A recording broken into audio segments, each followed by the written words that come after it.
You're listening to the Real Estate Radio Hour, the show that brings you unfiltered stories and insight from the Twin Cities real estate world with your hosts, Chris Rooney, broker at RE/MAX Preferred, and Andy Presky, leader of the Preferred Home Team at RE/MAX Advantage Plus. What's up? We're back a little early, though. Yeah. A little early. Well, that's good. How are you gentlemen doing? I've been actually. For the podcast listeners, that they're nodding. They're saying they're good. I've been sick. Why? I don't know. I don't know what's going on. I'm still wearing red, white, and blue, man. It's my week. Maybe that's the reason I'm sick. It's from that whole red, white, and blue, like extended weekend. It was quite the firework extension. inhalation poison. It's common this time of year. Yeah. Yep. So Too many fireworks. Allergies and stuff. So that's what it is. Allergies. Allergies, yeah. All right. What do we got going? Let's go. What's happening in the market, baby? Well, first, I'm going to start off with this because we always talk about it, but this, they kind of lay it down pretty good here. So in 1980, the average home buyer was 29 years old, whereas in 2021, the average home buyer was 47. That's right. Your mom and dad were buying a home, not you. The reason for this being, in 1980, you made 1/3 of what it costs to buy a home. That means if you made $20K, your home probably only cost $60,000. Today, if you make $60,000, your home is probably going to cost you about $400,000 to $500,000. And that is why the average American can't buy a home. Well, he's gonna put this one to kill us, isn't he? Yeah. We should talk about. I should think about the clients that we have right now. What was that average age? 47? Yeah. Boy, I don't think I've got one over 45 right now. Mine are under that age too. Yeah. So I don't know. I think the thing is that I don't know what they're pandering, if they want a big hug or, what the thing is, but I'll tell you what, I just like you, Chris, there's opportunities that they have that we never did. There's access to things that we never had access to. So, I think the biggest thing is take the opportunities in front of you, figure out what you want and go for it, because it's not everybody's, taped down to the opportunity deck of doom.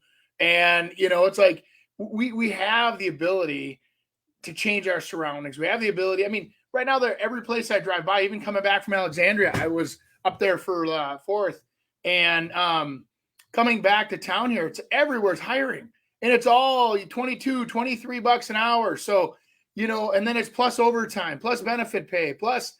So, I mean, there's jobs out there now. Are they getting the right jobs is the key. Like, is that person that's focusing on the doomsday situation? Are they focusing on a career that they love? Because if you go to work every day, do you really ever work a day in your life? That kind of thing. Or are you actually grinding out like I did, washing toilets and working 3 jobs and trying to bust my ass so I had enough money to afford a down payment on a house when I was 21. So and go wherever you had to go to buy that house. Yeah. Not everything just can't be perfect. You know, if it's like, hey, I really don't want to work more than 4 days a week, and I don't want to be in the office, and I have to have a place where I can ride my bike 2 miles to get to my job. Right. I mean, all those things don't usually kind of go together. The world's not an app, right? I mean, it's not like I want my shampoo delivered by 8 a.m. Bleep. You know, it's like the world doesn't work that way. Maybe you want to live in Edina, but Edina's prices keep you out for a while. So maybe you have to work your way into Edina. You actually have to earn some money, make some equity, make some smart decisions. Maybe you live in Coon Rapids. Maybe you live out in St. Louis Park. Maybe you live out at whatever, and you baby step yourself to where you want to go. Make a plan and follow it. And it's the thing I think is that not everybody, and I hate the word victim because it's a way overused, but not everybody's in a situation where they're at, I just shucks, can't do nothing. Yeah. You know, I just get tired of it. I'm sorry.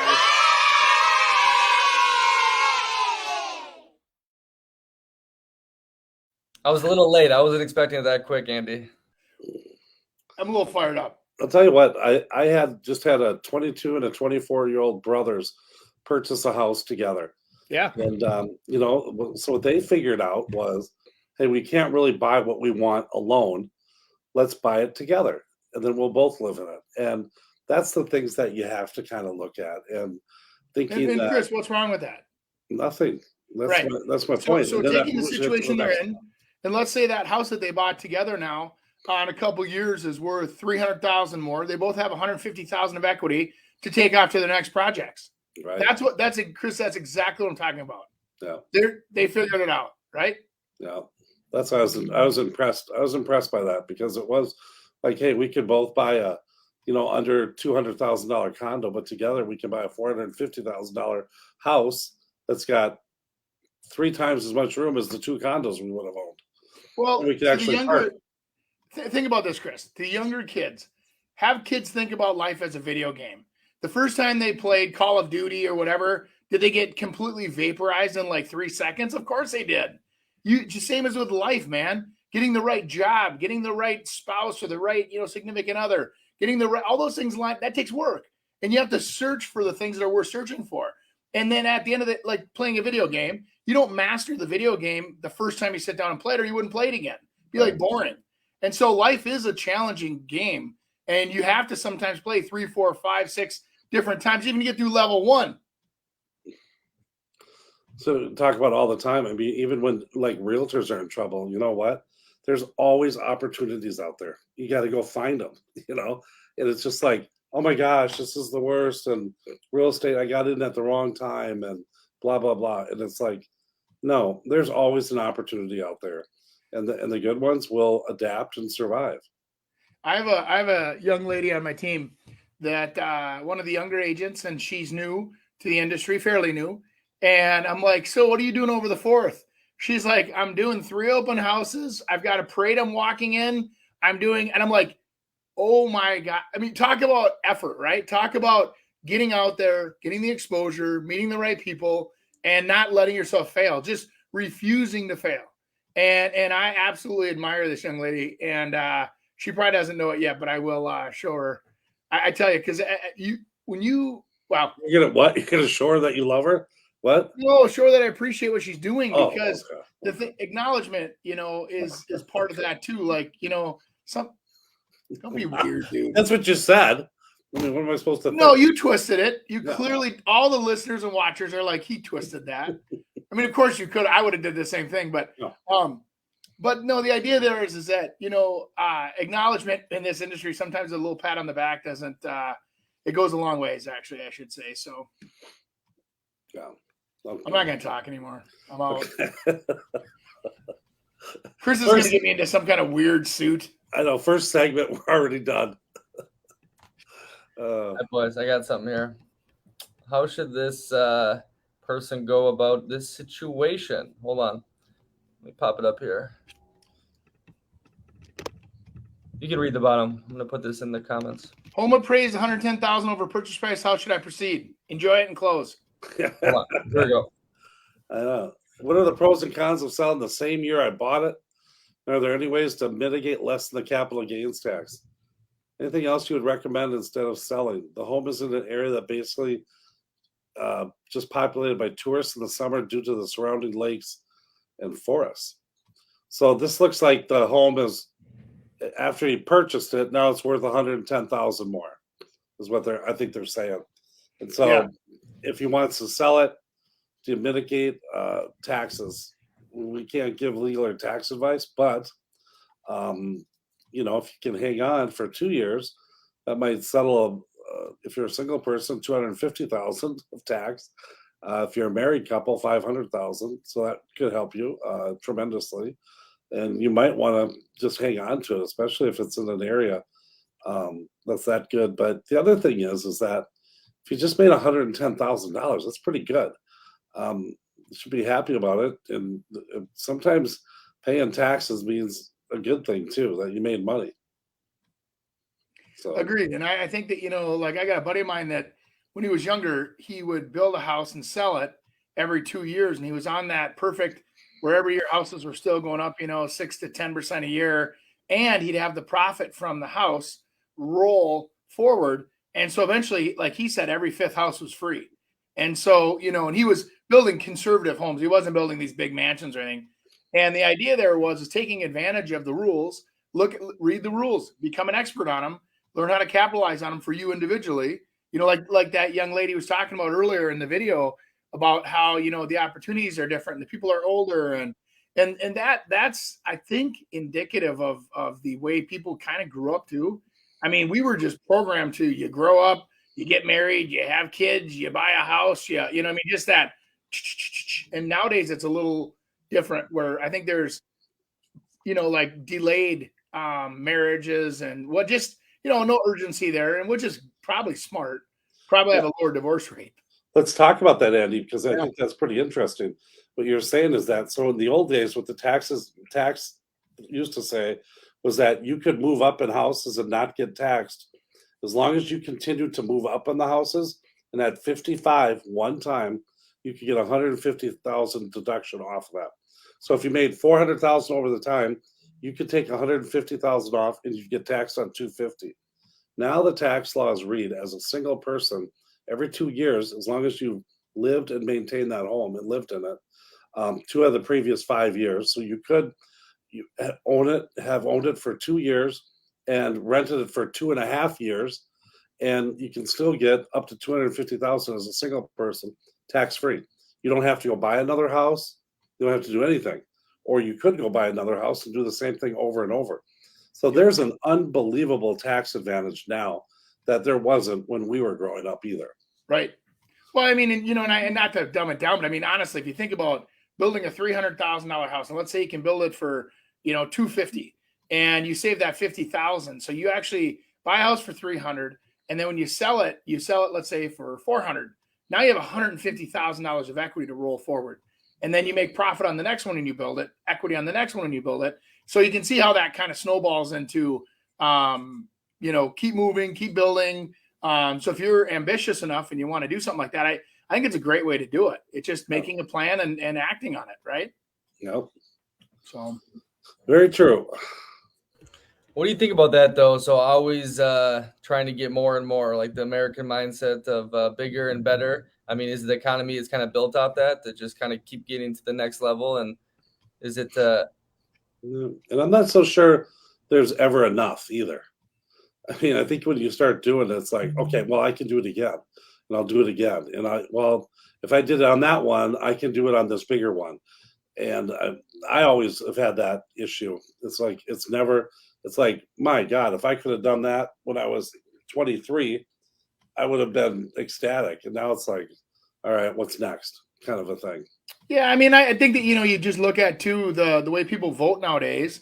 I mean, they vote more Democratic, or they vote more, I don't want to say socialistic, but in the cities they do, where they want to be part of a bigger whole. They're not that capitalistic, money grabbing society that maybe people have this, scorned image of the U.S. of being, where people were forever having this.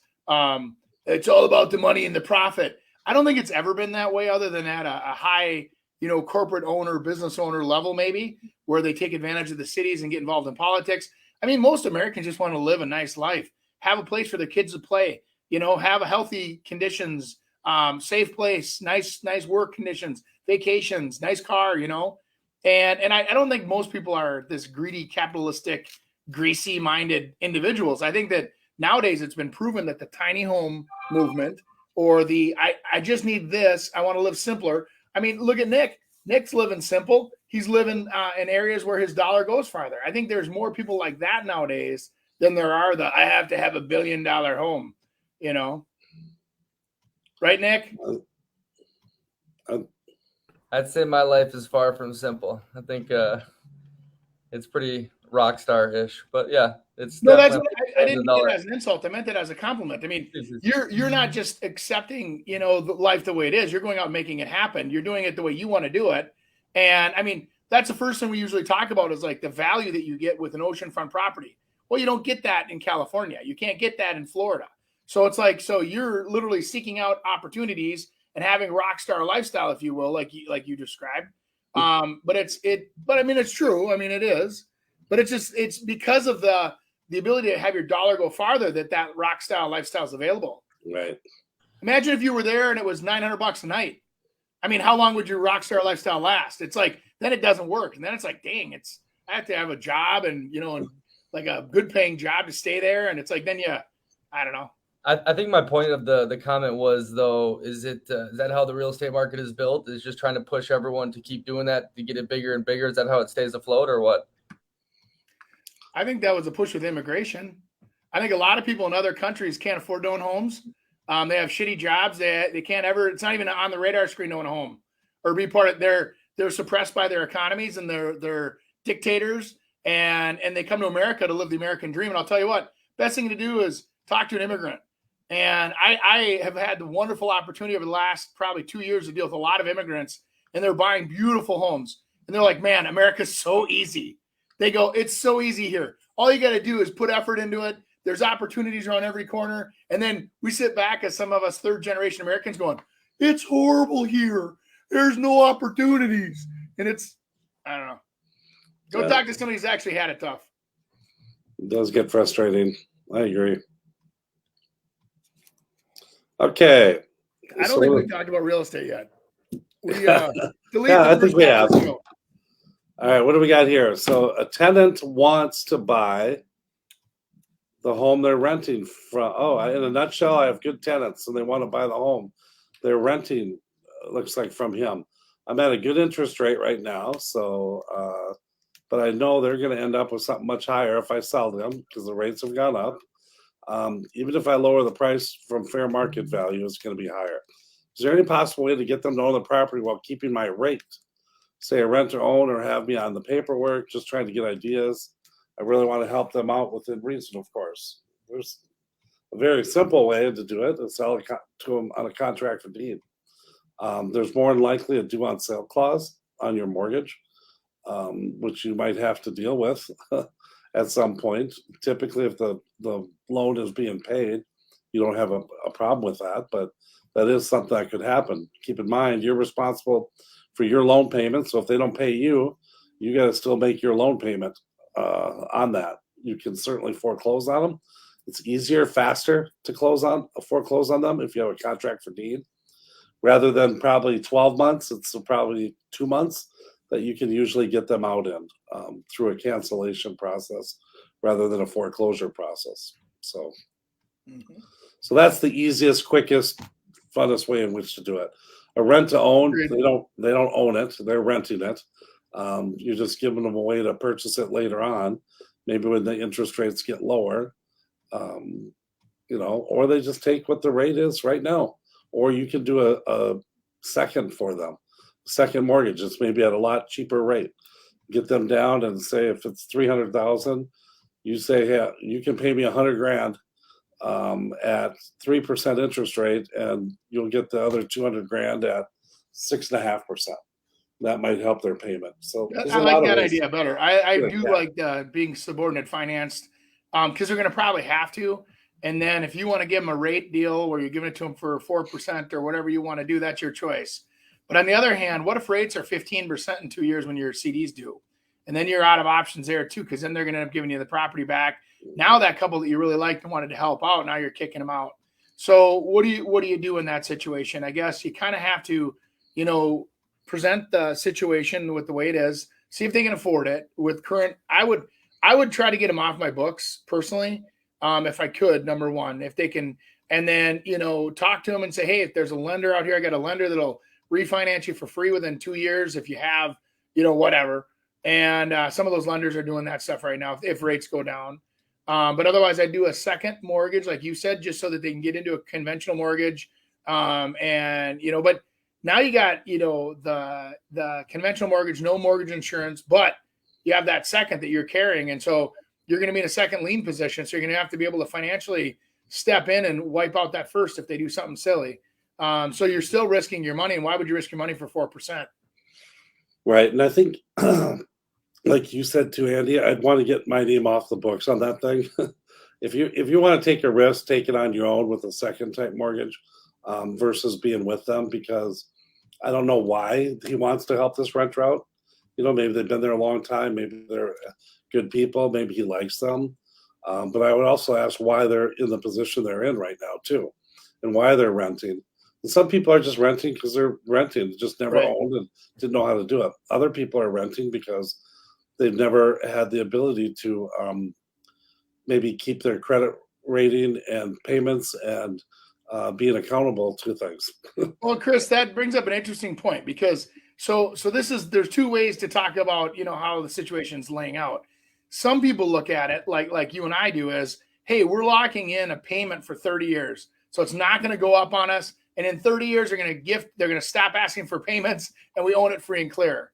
A renting situation, if you think about this, talk about exposing yourself to the vulnerability of the market. Your landlord can raise that rent, depending on your lease, whenever your lease is up or whatever the lease says. What if they raise it 5% a year, 10% a year, and do the math on that over 30 years, where you're going to end up, you're probably going to be paying 10 grand a month for a 2-bedroom apartment versus, owning a house, and it'll be paid off by then. So it's like, I really look at, there's a lot of, I think, misconception about being an owner versus a renter. I would love to be able to lock in my payment for 30 years and not have it go up. Your job keeps going up, your income keeps going up, but your payment stays here versus your rent and your payment going up together and you're always broke.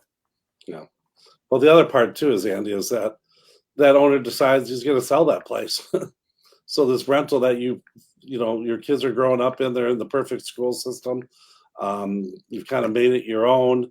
You're up and gone. You got to get out. So that's not a fun thing either. We've had that many times. I've dealt with that many times. I've dealt with selling houses with renters in it many times. And I'll tell you what, that is hard. And almost to the point now, I don't care who it is. I said, don't do it. You get them out. Once they're out, then we'll go list the house. You've sold apartment buildings and you've bought apartment buildings before. And so I was helping a couple of clients last year and we were out looking at these apartments. And so you get to a point where you look at the building and there's always one unit that says this is kind of reflective of what the other units look like. But then when you go back for a second showing, you want to see all the units. And so then you have to coordinate with each individual renter and they try to say, okay, 5 to 7 o'clock on Tuesday night, have your door unlocked. We're going to go through this, 8-unit apartment. And it's unbelievable, Chris. The people are sitting there eating dinner and they're like looking up at you like you're bugging them and they won't leave. And they shouldn't have to. I mean, it's like they're like, hey, this is our house, man. And you're showing it. And then the other half of my brain goes, geez, but what if that's the new owner coming through? Wouldn't you want to leave a good impression on the new owner so they treat you right? And, but I don't know. I have never been in that spot, so it's kind of crazy, but. Yeah. I've been in it. Seen it many times. Not good. All right, boys, let's get into our Minnesota luxury real estate segment. Whoa. It's going to be brought to you by Mr. Chris Rooney Home Experts. I was just 1 year old when my family started in real estate. where both my parents were agents. They also dabbled in investing in real estate, rentals, flips, and construction. After college, I went right into getting my license in July of 1990.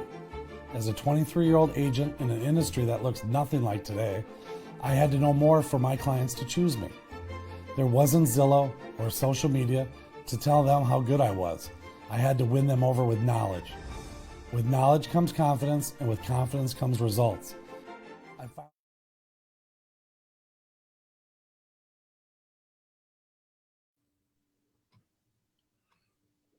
Ooh.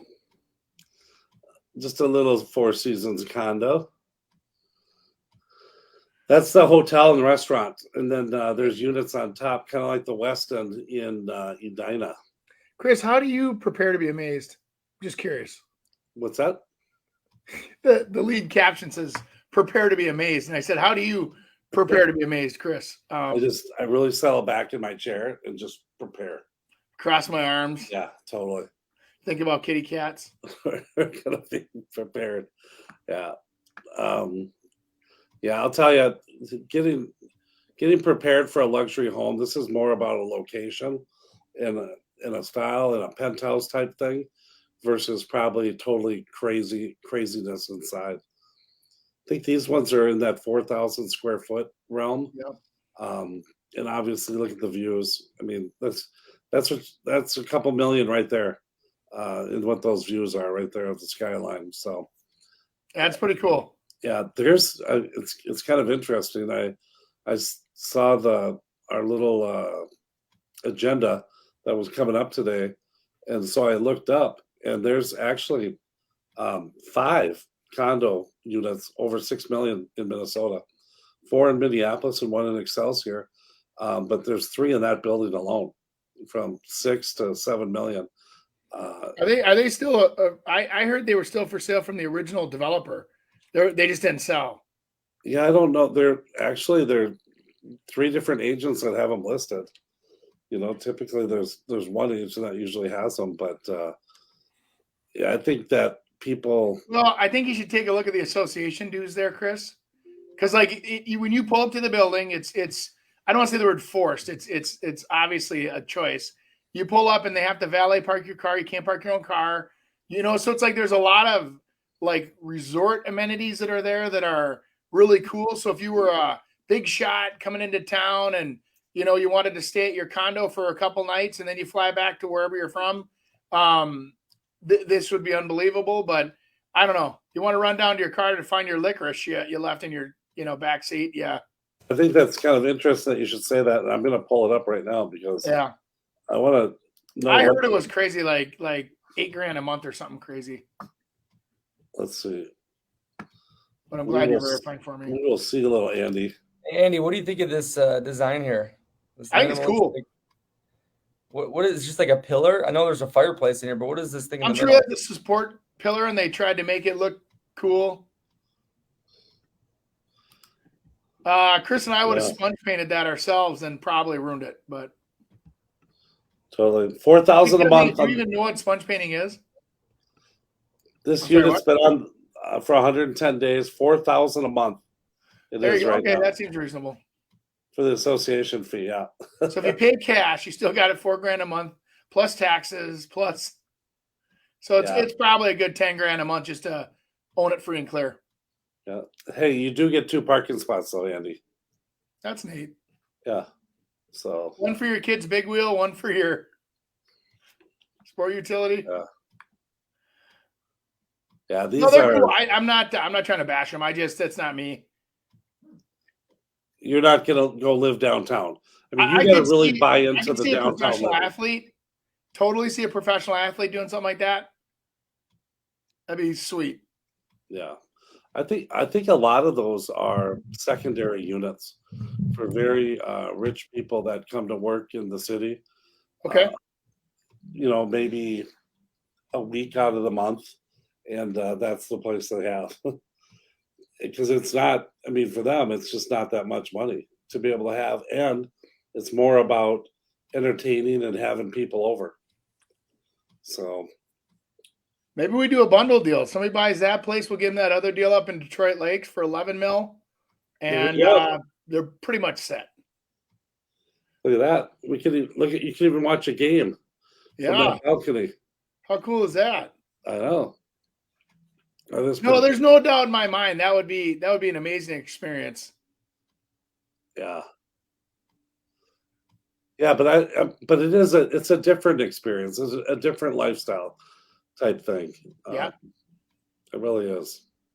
I don't think you're going to see people that are living there as a full-time gig. It's just not those kind of people that own those and that can afford those. I mean, if you think about that, after paying $6.5 million, not only are you $4,000 a month. Let me see what the taxes. Taxes are what, 80 grand a year? No, I think they're with. I think they've got them in with the association fee. No way. Yeah.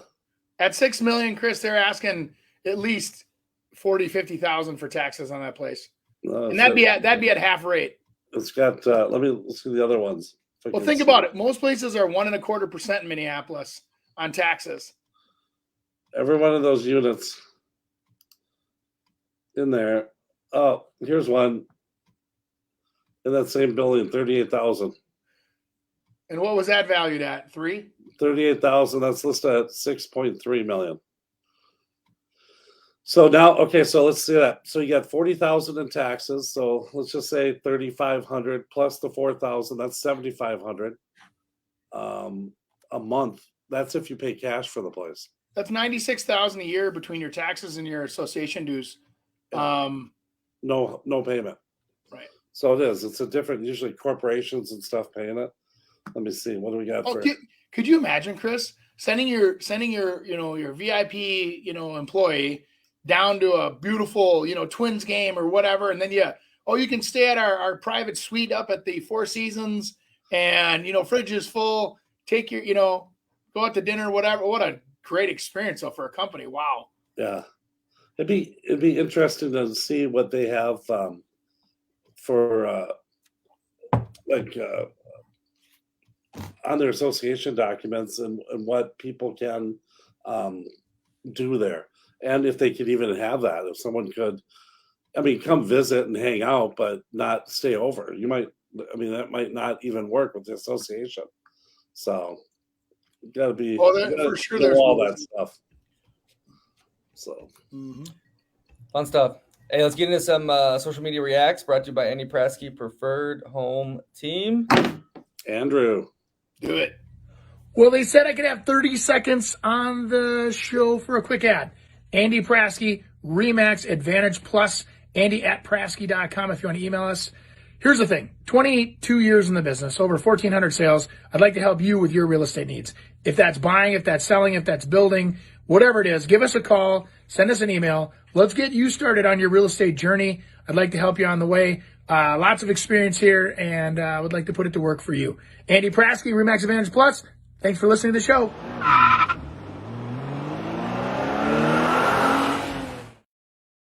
Do you guys cringe when that goes too, or is it just me? We can make a new one if you want. I like it. But I'm counting the whiskers on my chin when it comes. I'm like, God, I should have shaved that day. I'm like, what the hell? Hey, I'm wondering if this was you guys this past 4th of July weekend. Some folks are born made to wave the flag. Ooh, they're red, white, and blue. And when the band plays, hey. Oh, that'd be sweet. I know I was working this weekend. I wasn't, so good for you. Did you stay out? Yeah, no, I I got a little bit of a sunburn here. I was out fishing. Oh, nice. Yeah, no, I was. Had to finish up a couple different deals, so that was. Usually talk. I always talk about like this is the doldrums of summer, is this whole kind of the hangover after the 4th and before the 4th and during the 4th, and it wasn't that way at all. Getting calls all the time, so I don't know. We just kind of keep going, I guess. Yeah. So, but people are good about it. They understand. It's the 4th of it's a holiday weekend, and but it's like, hey, we still got to try to get this thing done. So, Yeah. And Well, How do yeah. you Talk about somebody working on the 4th of July or the 4th of July weekend. If you're out here buying or selling, you're serious. I mean, it's, yeah, you know, yeah. How do you actually put your home in a trust? Save this video because this is how you do it. What you're going to do is to change the title of your home from your name to the name of your trust. The first thing you do is to get a copy of your current deed. You should have one with all the documents you got at the closing of your home. Then you have to prepare a copy of a new deed, and you need a deed form that is applicable to your state. You should be able to find one online, call your local probate court and ask them, or you can have a lawyer do all this. Here in Alabama, we primarily use a quitclaim deed. Other places it might be called a grant deed. Fill out the form. The grantor will be your name. The grantee will be the name of the trust. Then there will be a large space on the form for the legal description of the property. Copy the legal description from your current deed to the deed that you are preparing. It can be confusing, so make sure you get it right. Then sign and date it in front of a notary. Then take it to your local probate court clerk's office or whatever your land records office is called. File the new deed there. Once that is completed, your home will be in your trust. oh, sorry. I gotta be honest with you, that video, all you do is watch that woman's butt. And it's like, I'm like, I wouldn't even know what her face looks like. I'm like, wiggle, wiggle, wiggle, wiggle, open the fridge, wiggle, wiggle, wiggle, open a door. I'm like, I would have redid that video. I would have shown much more flattering angles. And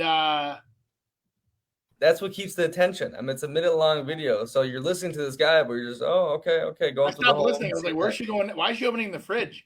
She didn't even show us what's in the fridge. All I could keep thinking about was just get an attorney to write that trust up for you. I would highly recommend that in Minnesota, that you get a real estate attorney. They can put that trust together for you, that you know that it's going to be solid and survive any type of probate or transfer of wealth. I think it's very important to make sure you know what you're dealing with, and it's well worth the money to pay an attorney to make sure that it's done right. I was just gonna say, there's no gray. It's No. either right or it's wrong. There's no. It's almost right. It's kind of incorrect. It's either correct or it's not. And then there's tax consequences. There's also what they call a reach back, where you have with like let's say you go to a nursing home or you go to some kind of extended adult care, and if that is not in that trust, that's an asset they can ask for. So that's why people bury stuff in trust a lot of times, to avoid end of life care that usually robs most people of most of their wealth. Yeah. It's actually, the system's set up right now. It's such a joke the way it's set up. It's designed to completely rob people of their wealth at the end of their lives. And it's like, they say, oh, it's just the cost of whatever. And I go, I knew a couple that was in a assisted living where they basically put his socks on, made sure he was taking his 2 heart pills. And she was just there, a little elderly, just needed a little help here and there. Nothing major. They were still cooking their own dinners, changing their own TV channels, whatever, right? And they were paying $12,000 a month. And there was no way, once you get in there, there's to get him into a nice room, you want to put him in the dungeon room or whatever. So you had to have real money to put him in there. And then they want at least a 2-year commitment of you paying real money before they have to chase after the state for money. And it's I'm telling you guys, wait till you get into it. It's a racket. Yeah. Well, I know. Oh, you do know. I know exactly.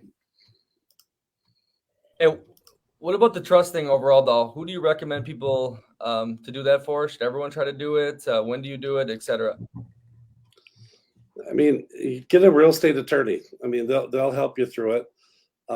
As far as like who should do it, I mean, I think that's up to individuals. I've seen people with a lot of money do it, and I've seen people with, you know, just normal amounts of money do it as well. So there's an advantage to it. So it can transfer a lot easier upon death. I mean, but you're also kind of like, oh, all right, we're gonna die, so let's kind of put this together. It's not like, I don't know. I think the earlier you can do it, the better. But to finance and do different things like that, you have to take it out of the trust and put it in your name. And there's a lot of little games that need to be played. So I don't know. It just depends. You need to protect your assets. I mean, and that's let's say you worked your whole life, you have a normal job, you at the end of the day, you got $400,000 to your name, and you're at that age of where you have to go into some kind of a home. You got your $400,000 between your house and your retirement accounts, whatever. And do you want to live in the nursing home for 4 years? and have that money be gone?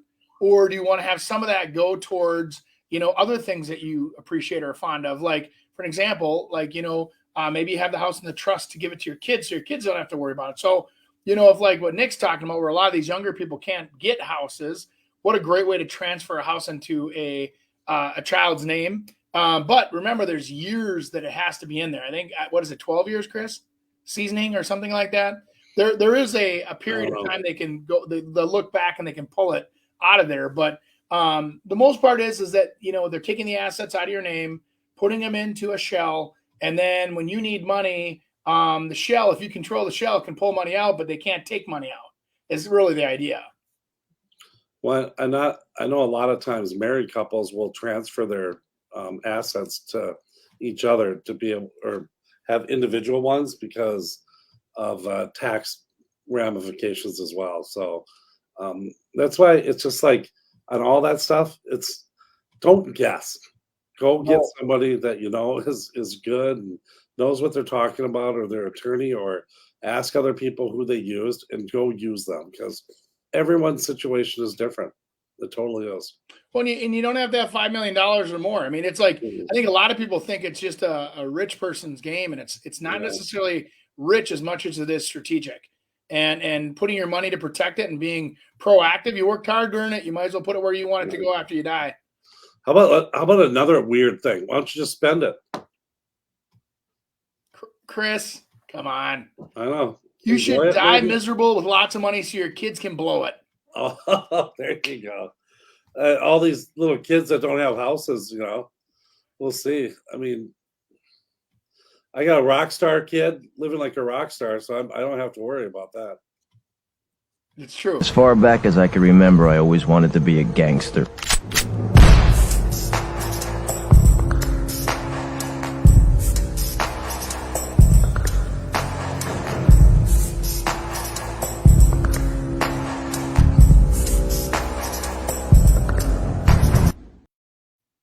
What was that website? I want to write that one down.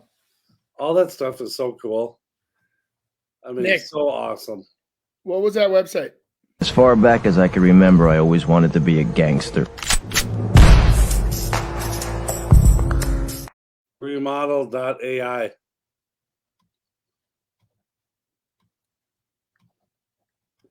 Okay. So you learned something from this show. Maybe it's kind of funny that we for years I've used that company. Was it Box Brownie or Brownie Box or whatever it's called? And they'll do something like that for $50, and they really, enhance it.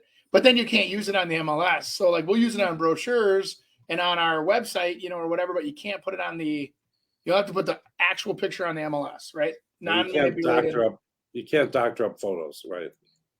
I see a lot of agents that do what I do, and they'll put sod in the yard.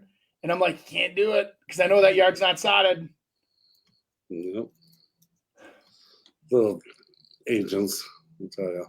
Yeah. All right, boys. We should have Nick. We should have a clicker on our screen here where it keeps showing like how many agents are dropping out of the business this year. The ticker. It's like the countdown to 0 to New Year's Eve. All right, boys. We got a sad thing here, and Andy, I know you had some experience with this in the past. Here's her story. You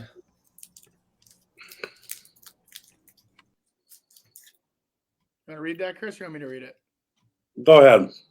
All right. I'm losing my house to foreclosure. It feels like my life is over. I'm 31, female. I'm married, have 3 kids, have pets. Combined, my husband and I make good money. We fell on really hard times during COVID, had a forbearance in place, then modified our loan. We have been paying on our modification on time each month and received no negotiations or letters that our house was up for auction. However, my father has received texts from people wanting to help with foreclosure. Lo and behold, I see the house on an auction site set for August. What's it like in foreclosure? Are you able to rebuild after? Will I ever have a house again? I am effed. My mind is all over the place. Also, why would I not have received any notice at all? Because I'll bet you any money your house is not in foreclosure right now. I think that it might be in a status that a certain website will take it and say it is. and it's not, and they kind of keep pushing it off to be able to get people to go to it. So you will, Chris, you will let's get start. contacted by the lender. I was going to say, so who forecloses on a property? The sheriff. So it is a legal action. It's like getting arrested. So there's no, I think I got arrested. You either know you got arrested or you didn't, right? So what I would do is I would talk to the local sheriff, see if there's been any kind of a notification. They have to legally notify you by putting the ad in the paper, I believe, for 6 weeks, at least 5 weeks, is it? Five. Yeah, five it has to years run nonstop. So if you pay attention, you start searching your address, and you know that you're missing payments, or that you know that you can't catch up, or they won't, give this forbearance or whatever, fix it. But by the way, what a screw job. Absolutely everybody that was in that situation with COVID, and they acted like, they gave this, hey, don't worry about it. Don't pay your payments. Don't pay your rent. Don't do whatever. Don't worry about that, guys. We're not going to force those big, mean banks or big, mean landlords to make you pay. Well, guess what they're doing now? They can't stop it. So now you're getting your butt kicked out of that property. Whereas if you just would have kept paying, you would have been fine. And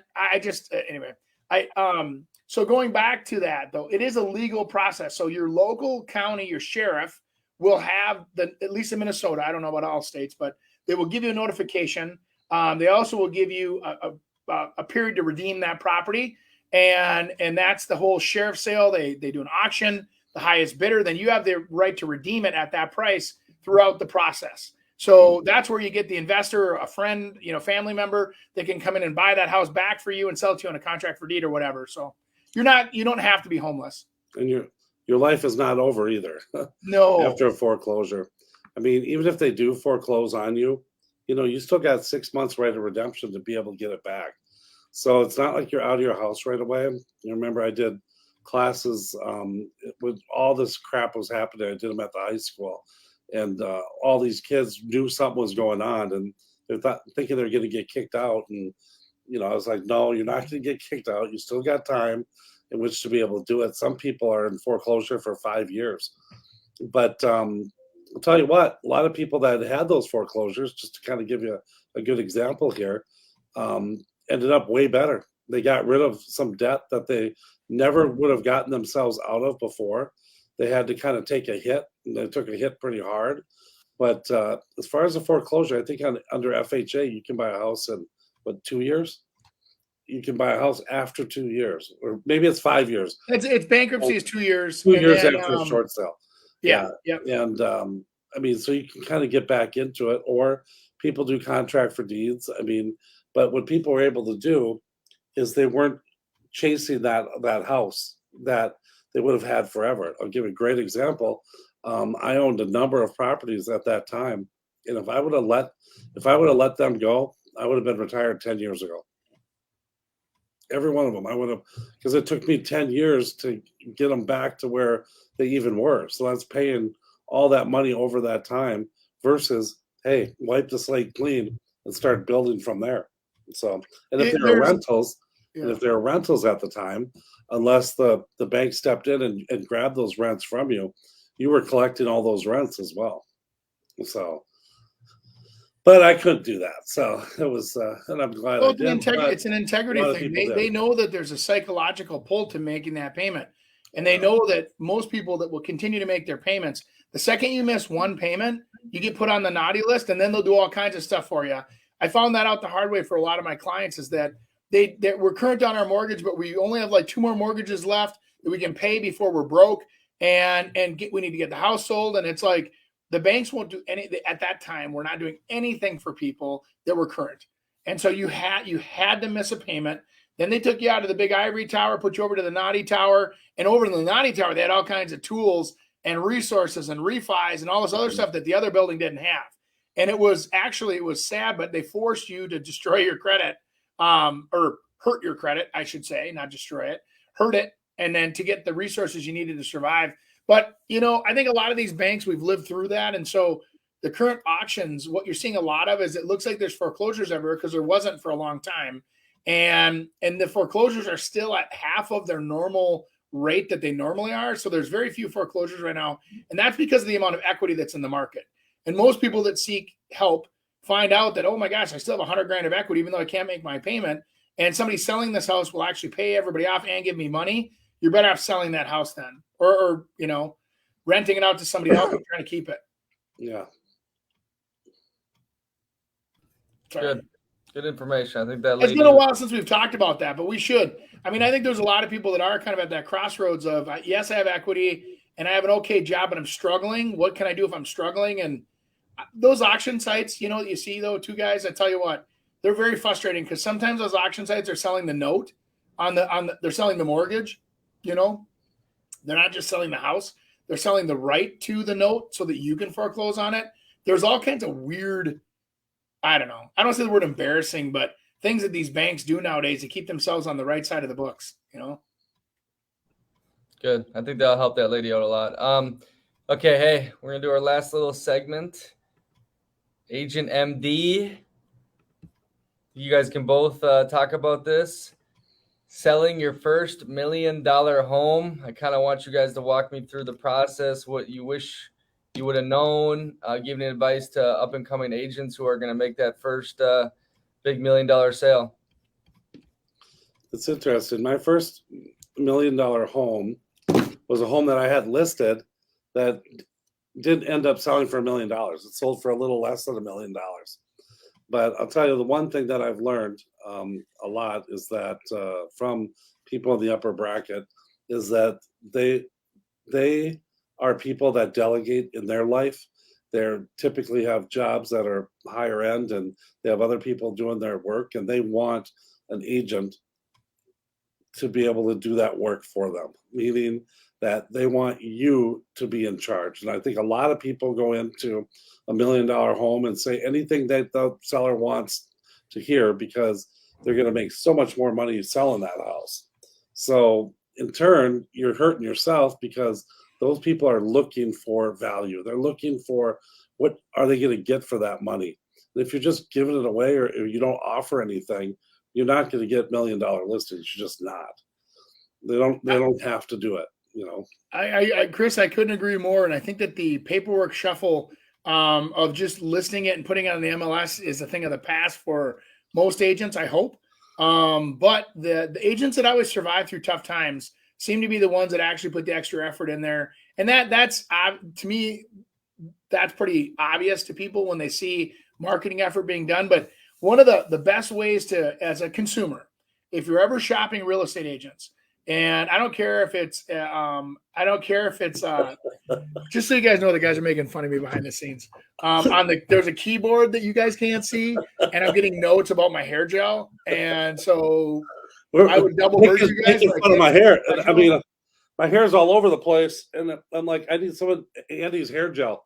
Yeah, you sure do. I don't even remember. Selling $1 million home.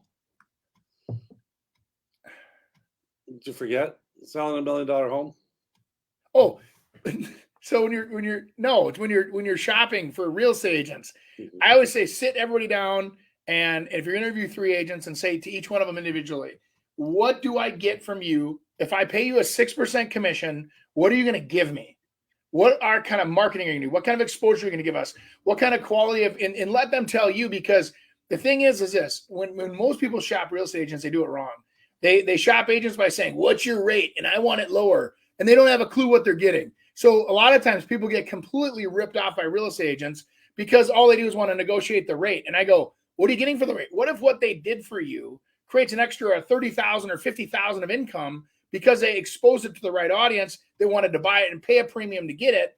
And you know what I'm saying? So we're marketing specialists, really. I mean, beyond negotiating and everything else, at the end of the day, what are you getting for your 6% now? At the end of the day, you say, listen, I'll hire you right on the spot, but I'm only going to do it for this percentage. I want that package for this percentage. And you're going to get yourself a very transparent, you know exactly what you're getting. And they may say no, because now they've really spent the time to explain to you what they're getting.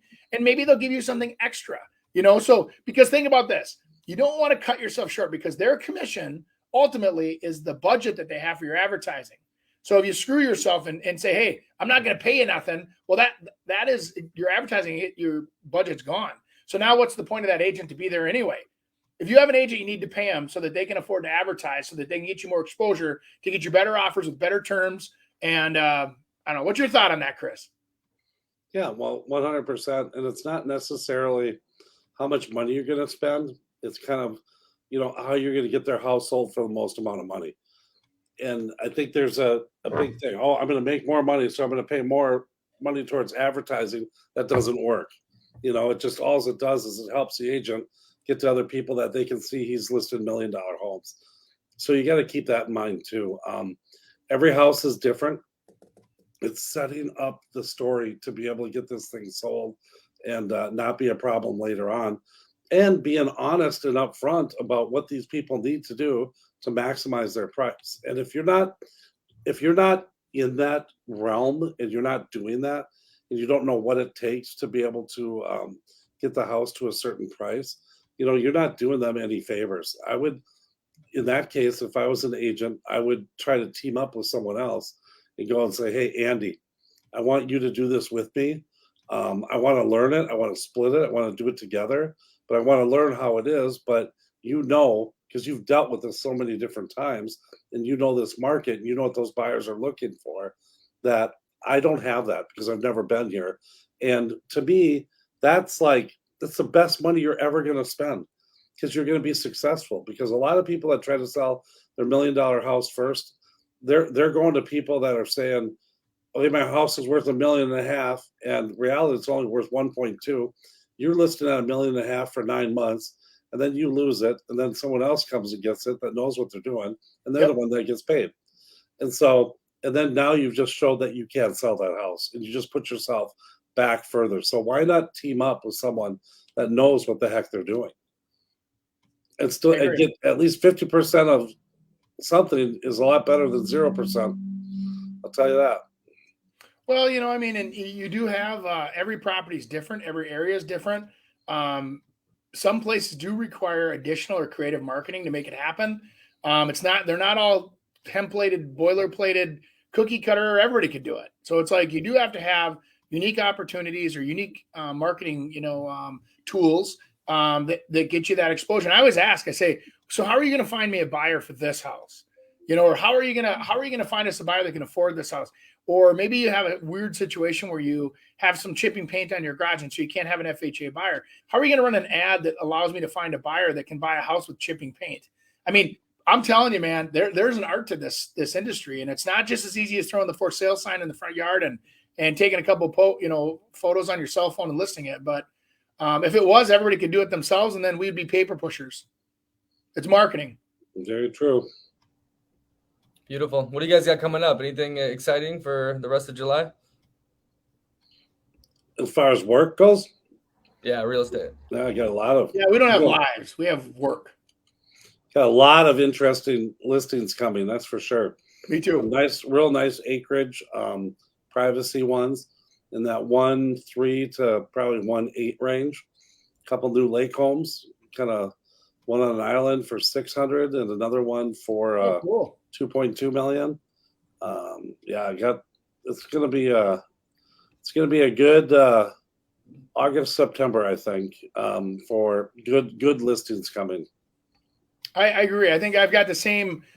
We've had some customers that have been working through getting the house ready, finishing the floors, cleaning up some of I've got one acreage property where they had his dad's dad had tractors out there, and it's hard to get rid of some of that stuff, and it's not easy. And so they've been working their tails off, and there's, I don't know, getting ready to prepare to sell a house, you guys. If you're listening to this, get somebody out there at least 6 months, if not a year ahead of time, because sometimes houses are ready to go and you're not going to do anything. So then call them the week before you want to list it. On the other hand, if you know that there's some things that you could, strategically do to improve the value or the attractability of your home, I think you should really seek the advice of a professional to get you that maximum return, because it's not all the same. It's not created equal, for sure. Beautiful. Hey, Rudy boys.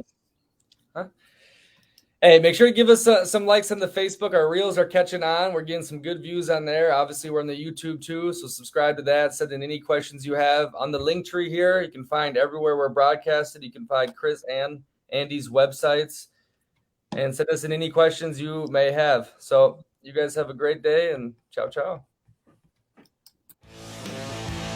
Thanks for joining us this week on the Real Estate Radio Hour. Don't forget to visit our website, realestateradiohour.com, where you can subscribe to the show on iTunes, Spotify, Stitcher, or your preferred podcast listening app. If you enjoyed today's episode, we'd appreciate a rating on iTunes or sharing us with a friend. Until next time, stay awesome, Twin Cities.